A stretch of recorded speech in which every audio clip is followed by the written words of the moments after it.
Good afternoon, and welcome to Food is Medicine for the Heart, proudly presented by the Southern area of the Links Incorporated.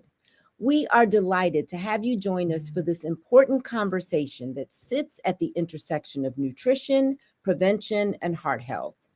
Because how we nourish our bodies is a powerful tool for lifelong wellness. We are especially honored to acknowledge our Southern Area Director, Vanessa Falls, whose visionary leadership continues to center health equity, education, and service across our communities. It is my pleasure to introduce this afternoon's host, Sean Hunter Green. Sean is a senior vice president at Bank of America with over 20 years of experience in innovation, product strategy, and consumer engagement. Beyond her corporate leadership, Sean is a certified John Maxwell coach, co founder of Kesh LLC, and a passionate advocate for health and wellness as the founder of Life with the Big D, where she shares insights on living well with type 1 diabetes. She is also the immediate past president of the Buckhead Cascade City chapter of the Links Incorporated and a committed servant leader who truly embodies the principle that to whom much is given, much is required. We look forward to an engaging and empowering discussion that reminds us all food is not just fuel, it is medicine for the heart, the body, and the community. There will be an opportunity to ask questions at the end of today's discussion, so please put your questions into the chat as I welcome to the virtual stage Sean Hunter Green. Thank you, Dr. Orr, and thank you to the Southern area of the Links Incorporated for hosting and recognizing the importance of this topic. I am excited to be joined by the phenomenal Dr. Robin White, who is one of our go to doctors in my chapter, especially during Heart Health Month. She is a practicing emergency medicine physician. She is a proud graduate of Spelman College and Case Western Reserve University School of Medicine. She completed her residency program in emergency medicine at Emory University and trained at the renowned Grady Memorial Hospital. Dr. White conducts annual national webinars focusing on the mental and physical health in Black communities with a spotlight on women's health. She currently provides clinical mentorship to students of color in the field of emergency medicine throughout the Atlanta metro area. She is a current Emory University and Grady Memorial Hospital emergency medicine attending. Dr. White is a firm believer of lifting as we climb. As long as she can climb, she plans on lifting. Dr. White, welcome to the conversation on food is medicine. Welcome, welcome, welcome. I'm excited to have you. Thank you, I Sean. love the twist we added to our Heart Health Month discussion. We expanded the discussion to not only include heart disease, but those factors impacting heart disease, like obesity and diabetes, and how food can serve as a natural medicine for them all. So, Dr. White, let's jump right in with a discussion on one of those underlying factors obesity. How exactly is obesity defined? Yes, thank you, Sean. Obesity is classified as a chronic medical condition influenced by genetics, environment, access to healthy foods, lack of physical activity, stress, and mental health. 40% of adults in the US have obesity. That's about 2 in 5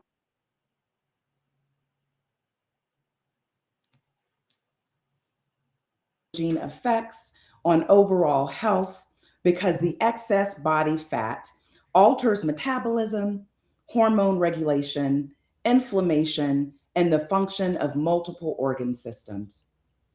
So, Dr. White, clearly obesity is a challenge, especially as it relates to our overall health. What specific health conditions are most strongly linked to obesity?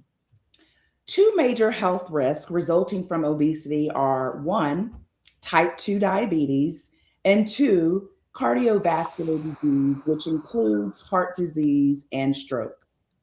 So, those are two significant risk factors, which coincidentally are both our national initiatives for the Links Incorporated. So, let's tackle diabetes first. What's the link between obesity and diabetes? Obesity is the leading risk factor of type 2 diabetes. Excess body fat, especially around the abdomen, causes insulin resistance, making it difficult for the body to regulate your blood sugar. Over time, this can lead to complications such as kidney disease, vision loss, nerve damage, and cardiovascular disease. Obesity plays type 2 diabetes diagnoses annually. Adults with obesity are at least 5 times more likely to develop type 2 diabetes. Adults with obesity are likely to develop type 2 diabetes because of an unhealthy weight. Addressing obesity through prevention, treatment, and supportive environments can prevent diabetes, delay its onset, and improve outcomes. Since we know adults with obesity are at least 5 times more likely to develop type 2 diabetes than those at a healthy weight. Mhm. Why is that the case exactly? And can you share with the audience exactly what is diabetes? Sure.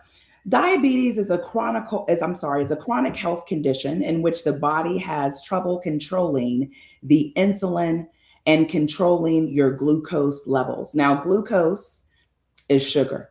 I know we all hear our parents or grandparents saying, I have the sugar. Glucose is the body's main source of energy. And insulin is a hormone that helps improve your glucose storage and decrease the amount of glucose or sugar in your body. With diabetes type 1, you don't have insulin. It's not there and it's not working properly or it's not enough. Glucose can build up in the bloodstream and it can then be used in the body. There are 3 main types of diabetes. Type 1 diabetes, it's an autoimmune disorder. Usually it begins in childhood or young adulthood. I've seen type 1 diabetes be diagnosed in patients up to about 29 and sometimes 30. This is where the body attacks and destroys the insulin producing cells in the pancreas. Type 2 diabetes, which is the most common type of diabetes, is usually linked to obesity. It develops most times often in middle age adults or older adults, but now we are seeing the development of diabetes type 2 in very young adults. I've seen diabetes type 2. My youngest patient, I think, has been about 27, which would usually be a type 1 diabetes diagnosis, but it was type 2. In type 2, the body does not use insulin properly, and this is called insulin resistance. With obesity, the excess body fat, particularly in the abdomen or the visceral fat, interferes with how insulin works. What I was taught in medical school is that your excess fat in your body turns into sugar, turns into glucose. Even 5 to 10% of weight loss can significantly improve blood sugar control and insulin sensitivity. The key with diabetes is managing blood sugar levels with medicine, exercise, and most importantly, food, which we will discuss in a moment. So, Dr. White is definitely a wealth of knowledge. And I love the fact that you highlight that it's just a small percentage, 5 to 10% of weight loss that can improve blood sugar levels and insulin sensitivity. So, very small changes, but with a significant impact. Mhm. And we know diabetes can affect nearly every system in the body. And I know this personally because I am a type 1 diabetic, especially when blood sugar stays high over long periods of time.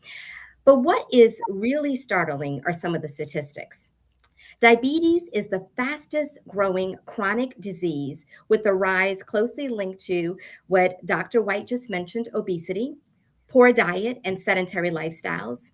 Nearly one in two Americans lives with diabetes are pre-diabetes. So Dr. White and I are the 1 and 2. I am living with diabetes, impacting 38 million children and adults in the US.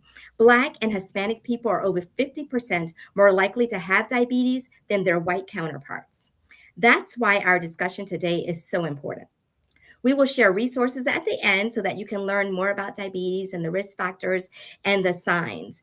But I do want to switch gears now and talk about one of the other connections, and that is around cardiovascular disease, which is a key health risk for both obesity and diabetes.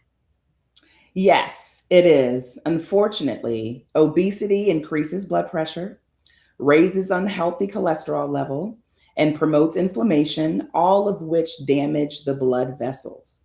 This significantly raises the risk of heart attacks, strokes, and heart failure. Cardiovascular disease is also the leading cause of death in people living with diabetes.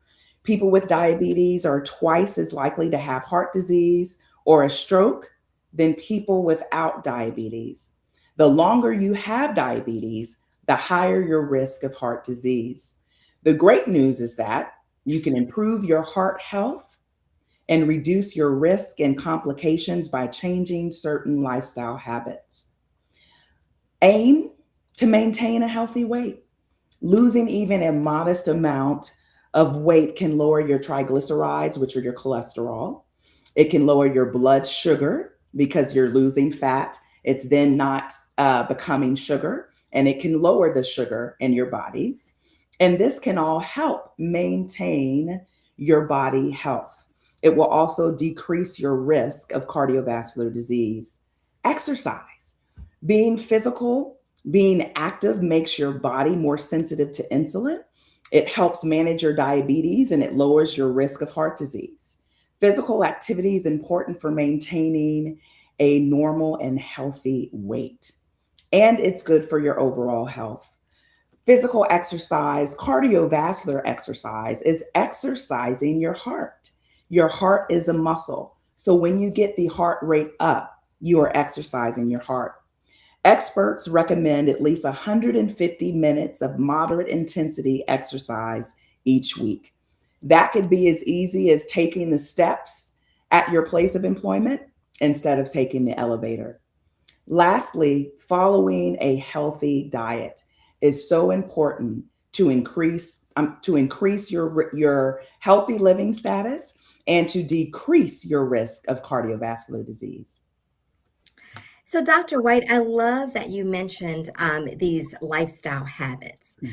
right? Because what that lets us know is that if you're living with one of these conditions, if you have some of the signs of some of these conditions, and there's something that you actually can do about it Mhm. and maintaining a healthy weight. And I know sometimes it's harder than we think, right, to kind of maintain that healthy weight. But what we know is that just making modest changes and trying to maintain that healthy weight will go a long way. And what you highlighted, and I love that, is exercise. And it's Mhm. not a whole, like it's not a long period, right? You're Right. saying what, 30, what did you say, Dr. I White? think 30 it's 150 minutes weekly. 150 minutes weekly Mhm. can really impact your Mhm. overall health. And Mhm. what I always like to say is even if you start with 5 minutes a day, maybe you don't have time to do the 30 minutes. You can start with five, then work your way up to 10, then to 15, 20, 30, and ultimately working your way to that 150. But the key is to actually start doing something. And that's really the goal and the objective of why we're even doing this webinar is to make sure that we are reinforcing the fact that you can start today to make some of those changes. Yeah. And then the last one, which is really the focal point of our discussion, is around a healthy diet. A Yes. healthy diet, a healthy meal plan, a healthy eating plan. So, we know that the title of our webinar is Food is Medicine. It Mhm. is medicine for obesity. It is medicine for diabetes. And certainly it is excellent medicine for our hearts.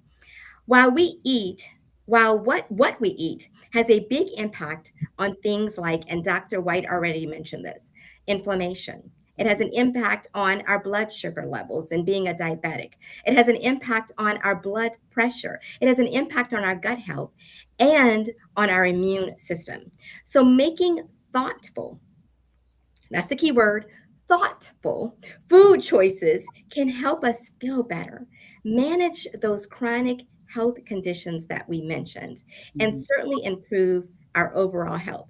Have you heard about eating carrots for your eyes? I think, Dr. White, you had a funny story about drinking a lot of carrot juice. I do. I do. I have terrible vision, terrible, terrible vision. And at our farmers market, they have freshly juiced vegetables and fruit.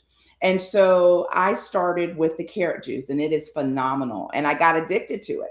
And I kept drinking the juice, drinking the juice. My father is a physician, and he told me, "You're going to turn orange. You're drinking so much juice."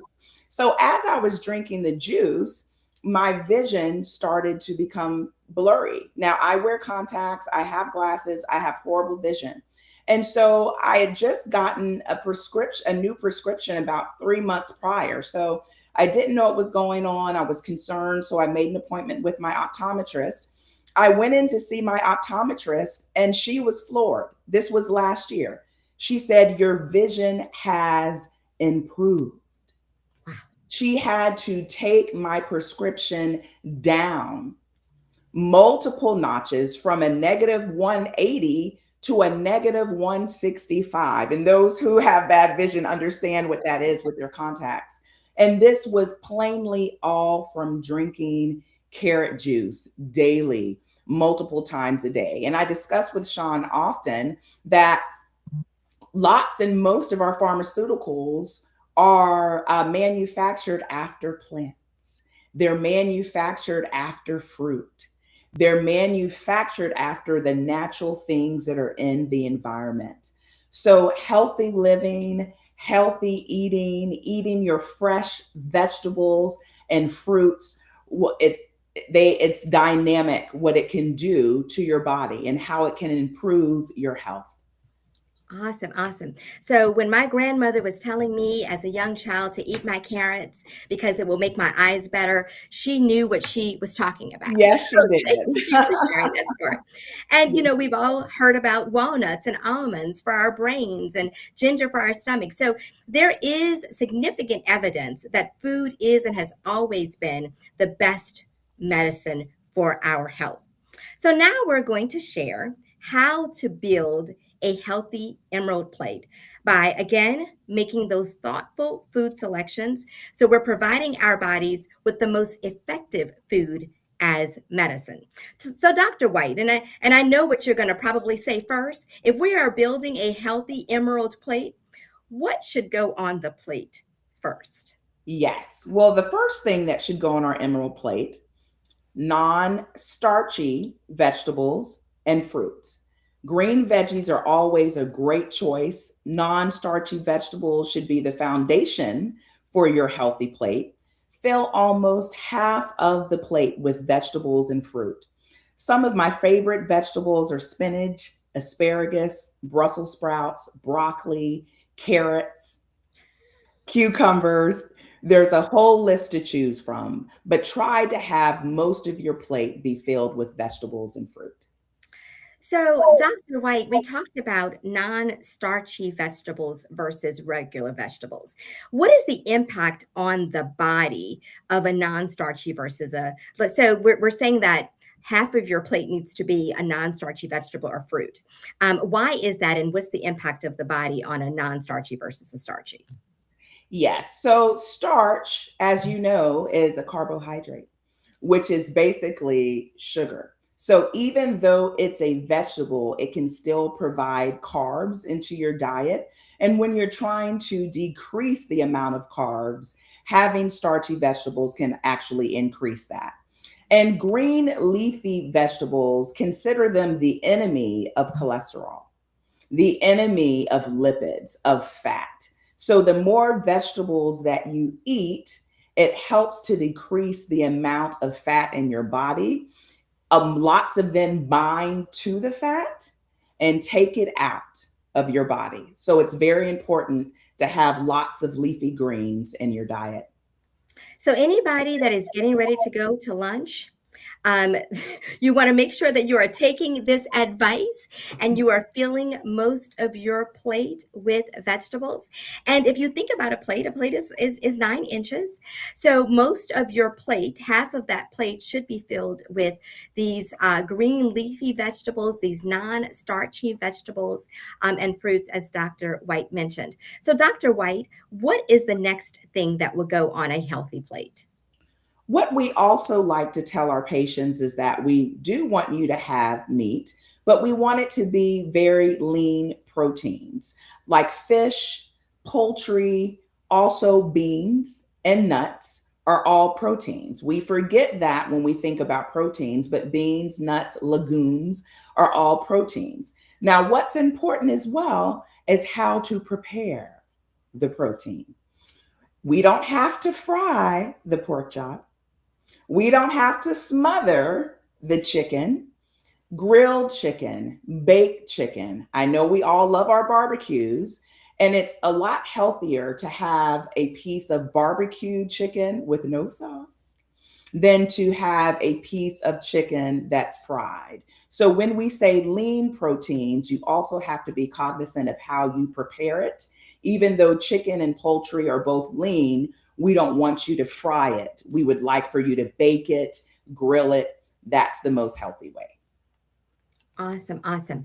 And then what about red meat and cheese? Yes. So cheese is unhealthy. Cheese is very fatty. What is unhealthy about red meat? One, it's hard for your body to digest. And two, it contains lots and lots of fat. So it's difficult to be able to decrease the amount of fat in red meat because it's so fatty. So when we mention lean proteins, besides chicken and fish and beans, we don't want you to eat red meat if you are able to. What you can eat, which people don't realize is also a lean meat, is actually pork. It's actually how we prepare it that makes it not lean. So it's very important to decrease the amount of red meat in your diet and to also decrease the amount of cheese. Oh, and Robin, Dr.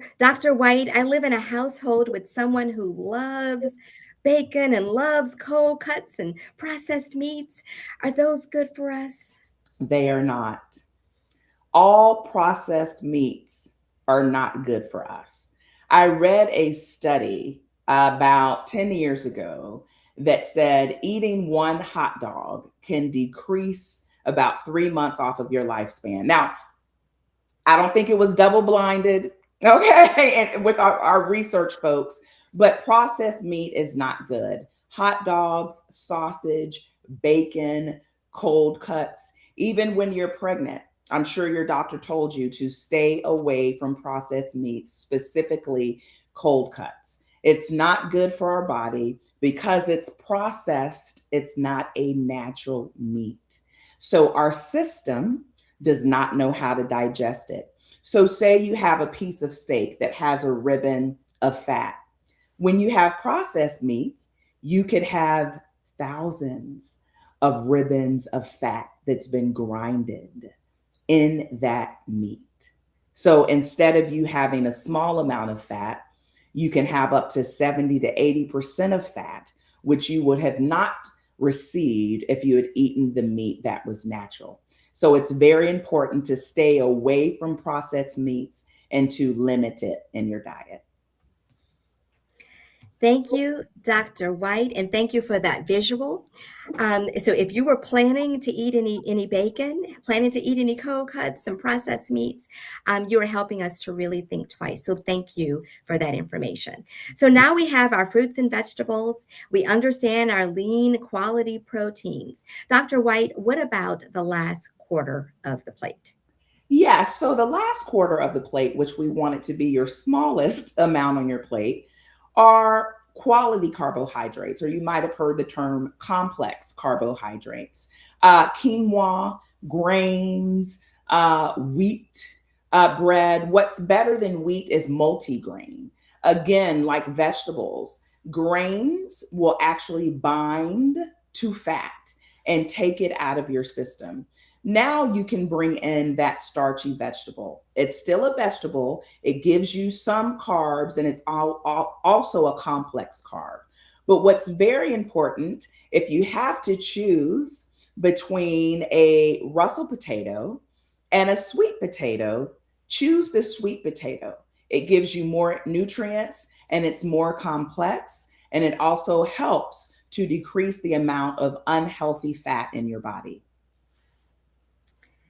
That is really, really good. So what Dr. White has explained to us is exactly what our 9-inch plate should look like. And if we could show the emerald plate on the screen, so what you see is exactly what Dr. White stated, that most of the plate is filled with vegetables, and it is no surprise that it's green vegetables that are taking up most of the plates of those leafy vegetables, the broccoli, the Brussels sprouts, and all those things that she mentioned. The fruits fills up a little portion of that half. We have our whole grains, and then we have our healthy protein. This is what a healthy emerald plate looks like.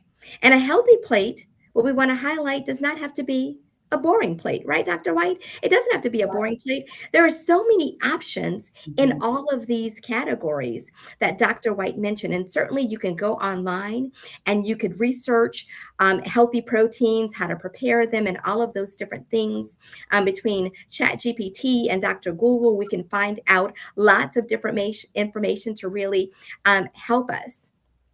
The Yes. other thing I wanted to, yes, Dr. White, you were going to say something. Yes, I was just going to say, just adding to piggyback on what you just said, we don't have to always eat the same things. If you have a farmer's market, if you have an international farmer's market, my friends and family know that that is my favorite place. Just going into the market and you're able to see so many vegetables that you've never seen before. You're able to ask people, oh, how do you cook this? How do you prepare this?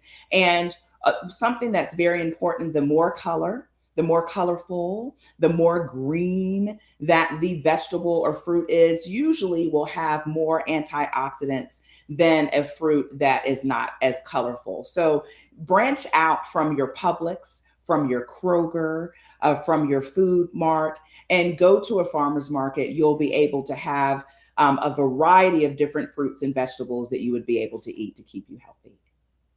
I love, love, love that advice. So, we showed you an example of a healthy plate with all of the right portions for our vegetables, our fruit, our proteins, our quality carbohydrates.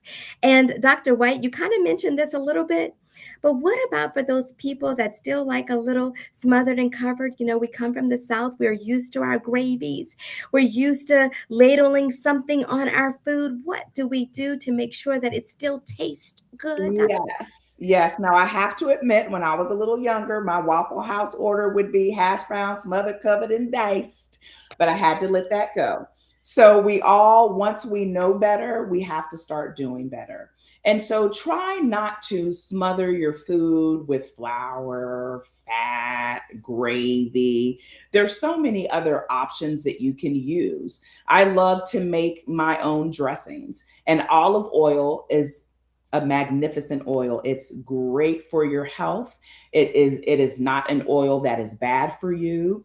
Avocado oil is also good, but olive oil sort of beats it in all of the categories. But still, those are items that you can use. Seasonings, dicing up peppers, dicing up red onions, all of those things bring flavor into your dish to where it would help you not want to smother and cover and dice those items. It's so important to be able to choose different items that still give you that fullness of food, that will not give you that fullness of belly and bad heart disease or diabetes.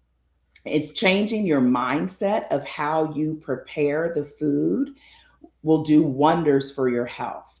And once you start grilling and once you start baking and roasting and doing those things, you start to realize, wait a minute, this tastes a whole lot better than that fried food. This Mhm. tastes a whole lot better than that steak that I just put gravy on. When you start to change your habits, you start to realize that not only is this healthy for me, it tastes better and I look better in the mirror.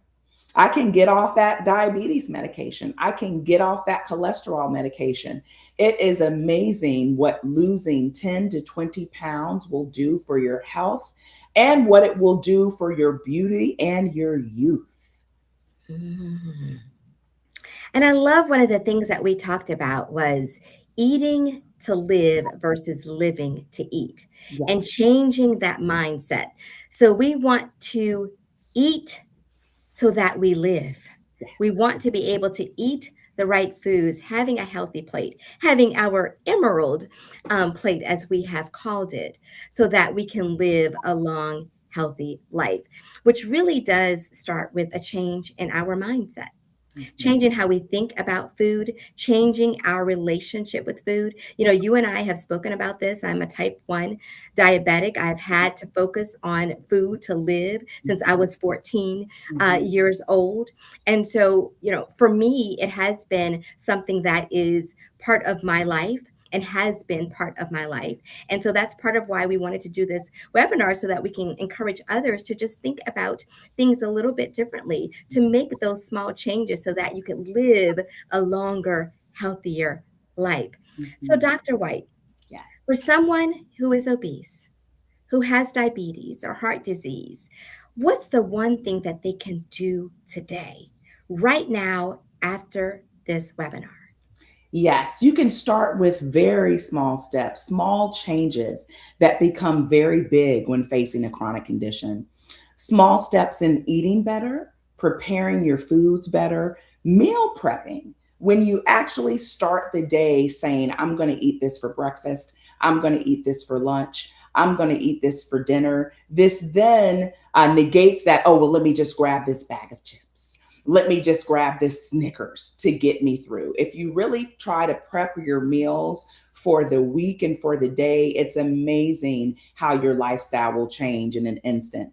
Taking small steps to move more, just walk those steps.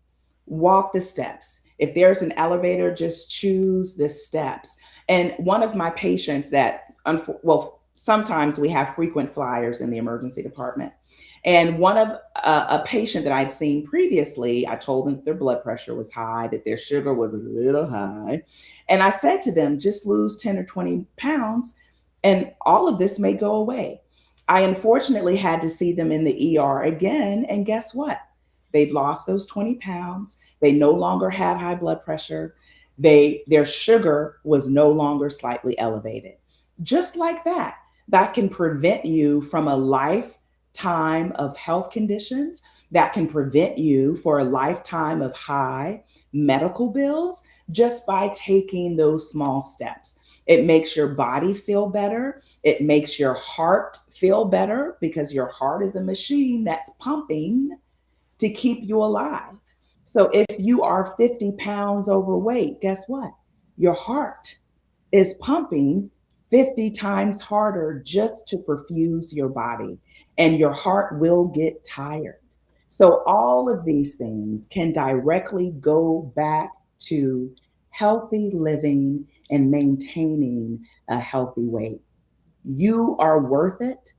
I'm sure your siblings want you to be here. I'm sure your parents want you to be here, and you want to be here. And it all can go back to healthy living, and you can do it. I love that. I love that. And I love the idea that we've been talking about today, which is this idea of small changes. I know a lot of times people they're like, okay, I'm going to work out consistently for 5 days, and they go really, really hard. And then they crash after the first week versus really thinking about small changes, incremental changes, and sustainable changes. So don't try to do everything all at once. Taking those small changes, celebrating those wins, and then just kind of doing like a little bit of a check. I did that 5 minutes. Oh, yay! I did that 10 minutes. Yay! I ate better today. Yay! And so, really celebrating those small wins, which to Dr. White's point could have a significant impact on your life. So, Dr. Robin, what would you recommend in terms of a healthy diet? What type of diet do you ascribe to? Yes. So the best diet is the Mediterranean diet. With the Mediterranean diet, it includes vegetables, leafy greens, legumes, lots of legumes, beans, and it includes lean, healthy meat. Now, you would think in this diet that red meat wouldn't be included, but it actually is. But it's how they prepare the meat. In a Mediterranean diet, I've never seen a piece of meat that's been fried. It's always grilled, it's seasoned perfectly. Fish, poultry, lamb, it's all there on the Mediterranean diet. And this is actually what the Heart Association wants you to be on for healthy cardiovascular systems is a Mediterranean diet. It's so great. It's basically what Mediterraneans will usually eat, and it includes lots and lots of olive oil. Try using olive oil for butter. Use olive oil. You know, you can't tell the difference. Well, I can't tell the difference, but it's a wonderful oil. It is a medicine in itself. And in the Mediterranean diet, they use olive oil in almost everything. Yeah, I love a Mediterranean diet with a little bit of a twist because I'm also a pescatarian. Okay. So I primarily eat fish and vegetables, but I love how you are highlighting that there are great alternatives, lots of great resources, great foods that you can have within the Mediterranean diet, substitute oils that we can use so that if we still want to smother and cover, we can smother and cover with some things that are a little bit healthier options. Yeah. One of the things that we also saw when we looked at the Emerald Plate was a Mhm. drink option. And the drink option that it showed us was water. Mm. So let's talk just a little bit around how much water should I consume in a day if I'm trying to have a healthy diet? So we really like for you to consume at least 8 to 16 ounces of water. But it's important to know that adding substances to the water will decrease the health of the healthy aspects that water will give our bodies. So, additions of crystal light, additions of flavoring, even though it says no carbohydrates, sugar free, it does have chemicals in it. So, it's important to replenish, to rehydrate with water. Our body has nothing but water in it. And when you're dehydrated, imagine how you felt when you've been dehydrated. You feel terrible, you have a bad headache, sometimes you'll vomit, and you can die from dehydration. So it's very important, very, very important to have enough water during your day. And also, if you must have something different from water, a natural electrolyte solution, which is the best to hydrate, is coconut water. That's a natural electrolyte solution. So that's a natural Gatorade. That's a natural Powerade. So I tell my patients if you have to have a little twist in it, have your 16 ounces of water and then have 16 ounces of fresh coconut water, not coconut juice. Coconut water. And you can find coconuts in your grocery store and a farmer's market. All you do is open it, or if you've gone on vacation to the tropics, open it, put a straw in it. There you go. So, water is very important. Mm. Electrolyte solution, fresh coconut water is also good for the health.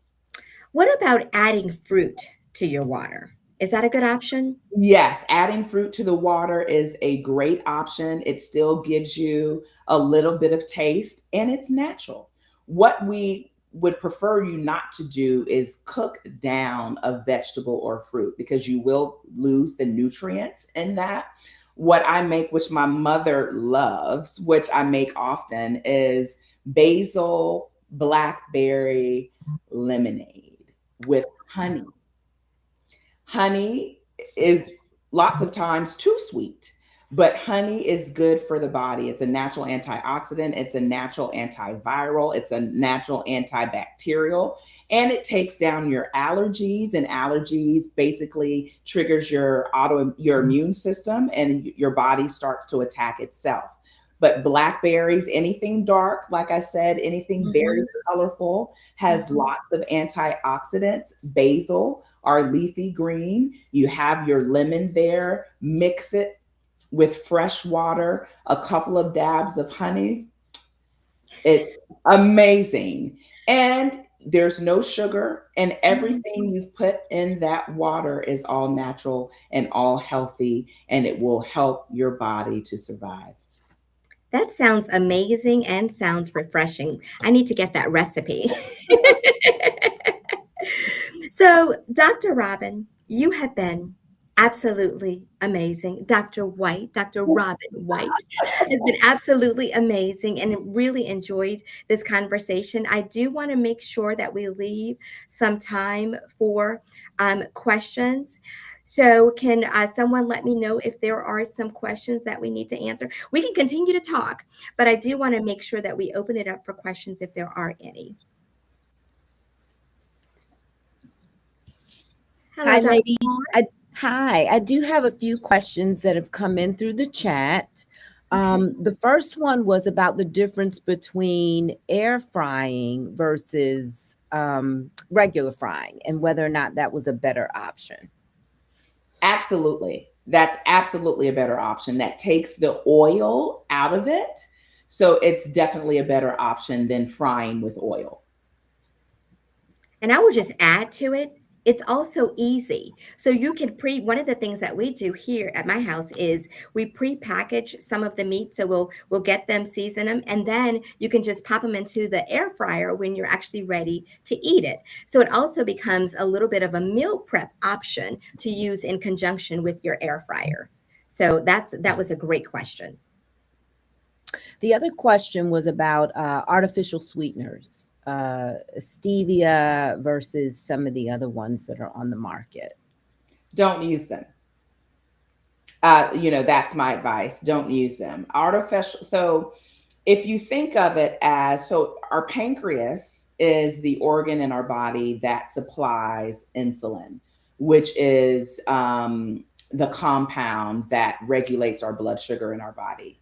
So if you think about it, you're putting something artificial in your body that is mimicking sugar. Oftentimes your organ will say, what is this? Let me try to digest it. Let me try to figure this out.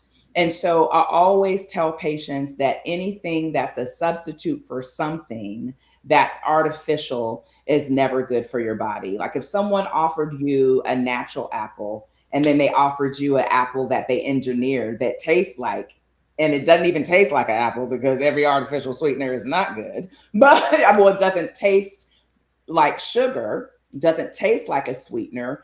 When we're able to visualize it that way, would you eat this synthetic apple or would you eat the real apple?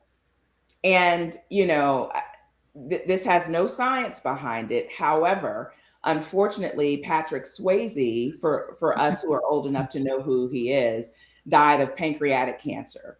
And there are many articles on this in medical journals that they stated that on his movie sets throughout his career that he would drink a case of Diet Coke at least a day. So, your organs don't know how to process things that are artificial. So, as a physician, I tell my patients that I would rather you have a teaspoon of sugar than have a cup of artificial sweetener. Another question that I get asked often too is, part of our discussion around the Emerald Plate is food deserts, and that food choices are different in certain neighborhoods where they don't always have access to, you know, fresh produce and fresh fruits and vegetables. And so, one of the questions that isn't asked here, but I do often get asked is making a choice if you don't have access to those fresh fruits and vegetables. Is it better for canned or frozen, or what would you suggest? Frozen, definitely. When you versus canned vegetables or Mhm. fruits, because when you have things that are canned, they're usually artificial ingredients in them to preserve them. And when you look at a bag of frozen vegetables or frozen fruit, it's literally just the fruit, and they're frozen. So if there is if you have an option between canned and frozen, please choose frozen. And then there's a question about with making the choice of with fruits and vegetables, is there really an advantage to choosing organic versus non-organic? That's a good one. Uh, so absolutely. So there, we sometimes will interchange these two labels with organic and non-GMO. And non GMO just means that it's not genetically modified, but organic usually means that they don't have pesticides, that they don't have hormones, that they don't put things in the vegetables or the fruit or on top of them before they sell it to the market. So you will see sometimes where it says organic and non GMO. So I also discuss this in my doctors groups and with patients. If you look at the Western world, when I say the Western world, Canada, the Americas, and you look at the Eastern world where there are less processed foods just because of the amount of poverty and money, and where people are still growing their own foods and plucking them from the garden, you will see that most of the heart disease is in the West, the Western world. You will see, I love going on YouTube and getting international recipes. And I was getting a stewed recipes from a Ghanaian woman. And she said, "Oh, there's my great grandmother in the garden plucking tomatoes." So it is very important, if you can, to buy organic. With that being said, organic foods are usually what? More expensive. Yep. Mhm. And You you know, also brought up it's a shame. a good point, which is picking the vegetables. So having our own gardens. So to the extent Mhm. that we can grow our own vegetables, and I know that's one of our key initiatives in the southern area, is to actually farm, right? To work with local farmers and for us to actually grow our own vegetables. So if you have a nice size yard, you may want to look at starting to have a garden, because that is the best option to get your vegetables. And now you're not having to worry about the food desert necessarily, because you have the food right in your backyard, to make those healthy options. Absolutely. Yeah. Do we have any other questions, Dr. Orr? I don't see any other questions Okay. in the chat. So, with that, as we bring this powerful session to a close, we hope that today's conversation has reinforced a simple but transformative truth that the foods that we choose, the knowledge we share, and the habits we build can be life saving acts of self care and community care. On behalf of the Southern area of the Links Incorporated, we extend our deepest gratitude to our Southern area director, Vanessa Falls, for her visionary leadership and steadfast commitment to advancing health equity through intentional friendship and service. We also offer our sincere thanks to Sean Hunter Green for sharing her expertise, lived experience, and passion. Sean, your insights remind us that heart health and overall wellness are rooted not only in information, but in empowerment, advocacy, and intentional daily choices. And a special thank you to you as well, Dr. Robin, for generously sharing your time, clinical expertise, and perspective. Your contributions today have helped ground today's discussion in evidence, experience, and actionable insight that we can carry forward into our lives and communities. And so, as we leave this space, may we take what we've learned and put it into action in our homes, our chapters, and our communities. Let us continue to lead with purpose, nourish with intention, and serve with heart. Thank you, ladies. And on the screen, you will see a resource slide with QR codes. We ask that you scan those and use them and share them in your communities and in your families. Thank you once again, ladies, for your time this afternoon. And thank you to all of you who took the time to join us. Thank you. Thank you.